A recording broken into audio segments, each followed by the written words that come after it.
พี่น้องนอนไล่พี่น้องมีนอนไล่หน่อไม้อัดผงพี่น้องอัดผงอัดแพ็คนอนไล่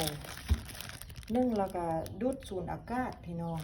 หัวก็สิมีวิธีดูดสูดอากาศให้น้องแกนต่างๆบ่มีลมนะพี่น้องมันเป็นเก็บไปได้ด่วนเนาะนี่2 ปี6ผงหนึ่งก็สามารถแกงได้เลยนี่นอแล้วก็มีบองผงไงดูดสูดอากาศเรียบร้อยเก็บไว้เป็นปีนะพี่น้องอะไรน่ากระสิเปียมาอีกแล้วก็เดี๋ยวมาดูดเป็นสูญญากาศไว้นึ่งแล้วก็มีวิธีเห็ดเนาะพี่น้องเนาะงามเห็นไหม